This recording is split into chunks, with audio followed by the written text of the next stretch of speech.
கொண்டிருக்கிறது. சபை ஒழுங்கு ஒன்று இருக்கிறது, சபைக்கென்று ஒரு வழிமுறைகள் இருக்கிறது, சபைக்கென்று ஒரு சட்ட திட்டங்கள் இருக்கிறது. இதை கர்த்தரே ஏற்படுத்தியிருக்கிறார். சபைக்கு சபை மாறுபட்டாலும் அந்த சபை ஒழுங்கு என்று ஒன்று இருக்கிறது. அதை நிச்சயமாக சபை என்று சொல்வது கட்டிடத்தை அல்ல, அதற்குள்ள வருகிற விசுவாசிகள், ரட்சிக்கப்பட்டவர்கள். அந்த ஒழுக்கத்தை இன்று பார்த்தீங்கன்னா, ஒரு தேசம் என்று சொன்னால், நாடு என்று சொன்னால் அதற்குரிய ஒரு சட்டங்களை வகுத்து அந்த சட்டத்திற்கு கீழ்ப்படிய வேண்டும் என்கிறது ஒரு கட்டளை. அதை கண்டிப்பா நாம் கீழ்ப்படிந்துதான் ஆக வேண்டும். ஒரு டிராபிக் ரூல்ஸா இருந்தாலும் சரி, ஒரு நீங்க பாத்தீங்கன்னா வேற சட்டம் ஒழுங்கு எதுவா இருந்தாலும் சரி, அல்லது நம்முடைய நிர்வாக காரியமான எந்த காரணங்களா இருந்தாலும் சரி, ஒரு ஒழுங்குமுறை என்று இருக்கிறது. அதை நாம் சரியாக பயன்படுத்த வேண்டும், அதற்கு நாம் கீழ்ப்படிய வேண்டும். அதை கர்த்தர் விரும்புகிறார். ஆமென் சொல்றீங்களா? அந்த டிசிப்ளின், அந்த ஒழுக்கத்தை கர்த்தர் எதிர்பார்க்கிறார். இன்றைக்கு நாம் சில சபைகளை குற்றப்படுத்துகிறோம். அவர்களிடத்துல ஆவி இல்லை, அவர்களிடத்துல நம்மளை போல அந்நிய பாஷைகள் இல்லை என்று சில சபைகளை நாம் குற்றப்படுத்துகிறோம். ஆனால் அவர்களுக்குள்ளாக சபை ஒழுங்கு ஒன்று இருக்கு. சபை போதகருக்கு கொடுக்க வேண்டிய அந்த கணத்தை கொடுக்கிறார்கள். சபைக்கு என்ன தேவை என்பதை அவர்கள் அதை நிறைவேற்றுகிறார்கள். சபைக்காக நான் என்ன செய்ய வேண்டும் என்பதை அவர்கள் தவறாமல் செய்கிறார்கள். ஆனால் நாம சில பேர் நம்ம என்ன பண்றோம், குற்றப்படுத்துறோம். அவங்க கிட்ட ஆவி இல்லை, அனல் இல்லை, நாங்க அனலா இருக்கோம், ஆவியா இருக்கிறோம் என்று சொல்லி நாம் இன்றைக்கு மார்த்தட்டி கொண்டிருக்கிறோம். சபை ஒழுங்கு என்பது அவசியம். சரியான நேரத்துக்கு வரணும். சபைக்குள்ள வந்து இங்க என்ன வார்த்தை நமக்காக கொடுக்கப்படுகிறது அந்த வார்த்தையை கேட்டு அதற்கு நாம் கீழ்ப்படிய வேண்டும். இன்றைக்கு சபைகள் களியாட்டு தலமாக மாறி இருக்கிறது. இந்த மாறுதல் எல்லாம் இன்னைக்கு ஒரு மாற்றம் வரணும் சபையில. எத்தனை பேர் ஆமென் சொல்றீங்க? நீங்களாம் அப்படி இல்லை. அல்லேலூயா. நான் விசுவாசிக்கிறேன். வசனத்தை நாம் வாசிப்போம். எப்பொழுதுமே இந்த பிரசங்கத்தை ஆரம்பத்திற்கு முன்பாக இந்த வசனத்தை வாசிப்பதுண்டு. கொலோசியர் 1வது அதிகாரம் 28வது வசனம். எந்த மனுஷனையும் கிறிஸ்து இயேசுவுக்குள் தேறினவனாக நிறுத்தும்படிக்கு அவரையே நாங்கள் அறிவித்து எந்த மனுஷனுக்கும் புத்தி சொல்லி எந்த மனுஷனுக்கும் எல்லா ஞானத்தோடும் உபதேசம் பண்ணுகிறோம். அப்ப எங்களுடைய நோக்கம், சபையினுடைய நோக்கம், சபையிலே கொடுக்கப்படுகிற போதகங்கள், சபையிலே கொடுக்கப்படுகிற உபதேசங்கள், ஆலோசனைகள், புத்திமதிகள், இவை யாவுமே எந்த மனுஷனையும் கிறிஸ்து இயேசுவுக்குள் ஒரு தேர்ச்சி உள்ளவர்களாக, தேறினவர்களாக மாற்றும்படி. இன்னைக்கு நாம் எல்லோருமே கிறிஸ்து இயேசுவுக்குள் தேறினவர்களாக மாற வேண்டும். இன்னைக்கு ரட்சிக்கப்பட்டு பல வருடங்கள் ஆனாலும், அபிஷேகம் பெற்று பல வருடங்கள் ஆயிருந்தாலும், இன்றைக்கு ஒரு தேர்ச்சி அல்லது ஒரு முதிர்ந்த ஒரு அனுபவம் இது நமக்கு காணப்பட வேண்டும். இன்றைக்கு சிறுபிள்ளைத்தனமாக இன்றைக்கு அநேக விசுவாசிகள் காணப்படுவதை நம்மால பார்க்க முடிகிறது. இன்னைக்கு கிறிஸ்துவுக்குள்ளான ஒரு தேர்ச்சி. பவுல் சொல்வாரு, நான் குழந்தையா இருந்த போது நான் குழந்தையை போல யோசித்தேன், குழந்தையை போல சிந்தித்தேன். நான் பெரியவன் ஆன போதோ என்ன பண்ணாரு, குழந்தைக்குரியவைகளை நான் ஒழித்து விட்டேன். என்ன கவனிங்க, நல்ல வசனத்தை கவனிங்க. நான் குழந்தையா இருந்த போது எப்படி இருந்தாரா, குழந்தையை போல யோசித்தாராம், குழந்தையை போல சிந்தித்தாராம். ஆனால் நான் பெரியவனான போது குழந்தைக்குரியவைகளை நான் ஒழித்து விட்டேன். இதுதான் முதிர்ச்சி, இதுதான் தேறின அனுபவம். நாம் ஆவிக்குரிய வாழ்க்கையில ஆரம்பத்துல ஆண்டவரை ஏற்றுக்கொண்ட போது இருந்த அந்த நிலையும், நாம் நாட்கள் ஆக ஆக, வருஷங்கள் ஆக ஆக, இன்றைக்கு நாம் எப்படி தேறி இருக்கிறோம் கிறிஸ்துவுக்குள்ளாய். நம்முடைய ஜெபங்கள் இல்லையா, நம்முடைய வாழ்க்கை, நம்முடைய வேத தியானங்கள், நம் கிறிஸ்துவுக்குள்ளாய், நம்முடைய ஊழிய பாதைகள், நாம் கிறிஸ்துவுக்குள்ளாய் எப்படி நாம் தேறி இருக்கிறோம். குழந்தையை போல யோசிக்கிறோமா, குழந்தையை போல சிந்திக்கிறோமா? இன்றைக்கு நாம் யாரா இருக்கிறோம்? இன்றைக்கு கிறிஸ்துவுக்குள்ளான ஒரு வளர்ச்சி நமக்குள்ளே காணப்படுகிறதா? இன்னைக்கு சபையிலே, சபை ஊழியத்திலே நம்முடைய பங்களிப்பு என்ன? இன்னைக்கு கிறிஸ்துவ ஊழியத்திலே நம்முடைய பங்களிப்பு என்ன? இன்னைக்கு நாம் என்ன செய்து கொண்டு இருக்கிறோம்? ஒரு தேர்ச்சி நம்மிடத்திலே காணப்படுகிறதா என்பதை நாம் சிந்தித்து பார்க்க வேண்டும். நமக்குள்ள ஒரு தேர்ச்சி, ஒரு முதிர்ந்த அனுபவம் நமக்குள்ளே காணப்பட வேண்டும். இன்னைக்கு எவ்வளவுதான் அனுபவங்கள் நமக்கு உலக பிரகாரமா இருந்தாலும், படிப்பு இருக்கலாம், நம்முடைய சுற்றி இருக்கிற அந்த எக்ஸ்பீரியன்ஸ், உலக அறிவு அதிகம் இருந்தாலும், கிறிஸ்துவுக்குள்ளான ஒரு தேறின அனுபவம் நமக்கு காணப்பட வேண்டும். அந்த தேர்ச்சி நமக்குள்ளே காணப்பட வேண்டும். இதற்காகத்தான் சபையில உபதேசங்கள், சபையில ஆலோசனைகள், சபையில புத்திமதிகள், இவைகளுக்கு நாம் கீழ்ப்படிய வேண்டும். அல்லேலூயா. இன்னைக்கு அதற்கு கீழ்ப்படுகிறோமா? ஞாயிற்றுக்கிழமை நம்முடைய கடமை முடிந்தால் போதும், ஞாயிற்றுக்கிழமை எப்படியாவது சபைக்கு வந்து அட்டென்ட் பண்ணிட்டு போனா அந்த வாரம் முழுவதும் எனக்கு நல்லா இருக்கும். ஸோ ஞாயிறு டு ஞாயிறு, பாயிண்ட் டு பாயிண்ட் மாதிரி, அவ்வளவுதான். அதுக்கப்புறம் இடையில சபை எங்க இருக்குன்னு தெரியாது, சபை ஊழியங்கள்ல கலந்து கொள்ள மாட்டோம், ஜபங்கள்ல கலந்து கொள்ள மாட்டோம். ஆனா ஞாயிற்றுக்கிழமை ஆனால் மட்டும் சபையில வந்து நான் உங்களை பத்தி பேசல, நான் வெளியிடுகிறது பேசிக் கொண்டிருக்கிறேன். அல்லேலூயா. நல்லா யோசித்துக் கொள்ளுங்க. அப்போ சண்டே டு சண்டே தான், பாயிண்ட் டு பாயிண்ட். அப்படியே இல்லை கிறிஸ்துவ வாழ்க்கை.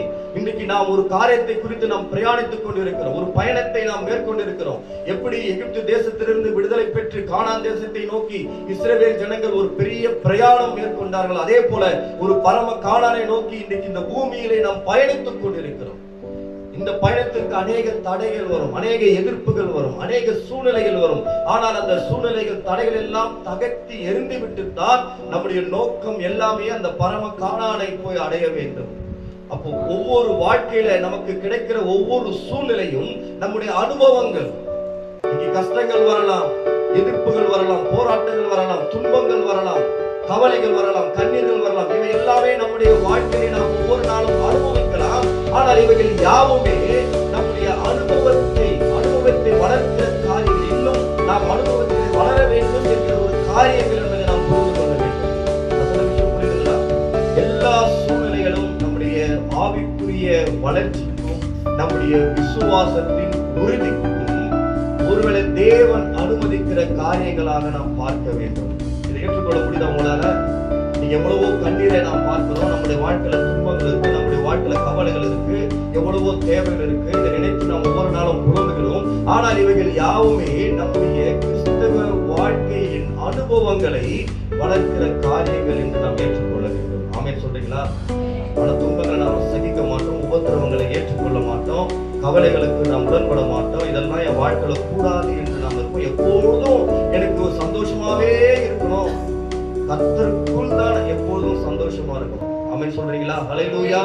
எந்த துன்பங்கள் வந்தாலும், கவலைகள், துயரங்கள் இது எப்பொழுது வரும் என்று சொன்னால், ஒரு தேர்ச்சி, ஒரு அனுபவம், கிறிஸ்துவுக்குள்ளான ஒரு தேர்ச்சி வரும்போதுதான் இவைகள் எல்லாம் நம்மால ஏற்றுக்கொள்ள முடியும். எத்தனை பாடுகள் வந்தாலும் அதை ஏற்றுக்கொள்ள முடியும், சகித்துக் கொள்ள முடியும்.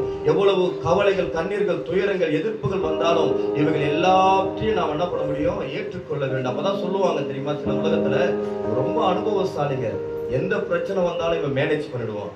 இது அனுபவம் வாழ்ந்ததால் மாத்திரம்தான் முடியும். அப்போ கிறிஸ்தவ வாழ்க்கையில நாம் எல்லா சூழ்நிலையும் மேற்கொள்ள வேண்டும் என்று சொன்னால், எல்லா சூழ்நிலையும் நாம் எதிர்த்து போராடி முன்னேற வேண்டும் என்று சொன்னால், முதலாவது நாம் ஆவிக்குரிய வாழ்க்கையிலே ஒரு தேறினவர்களாக, தேர்ச்சி பெற்றவர்களாக காணப்பட வேண்டும்.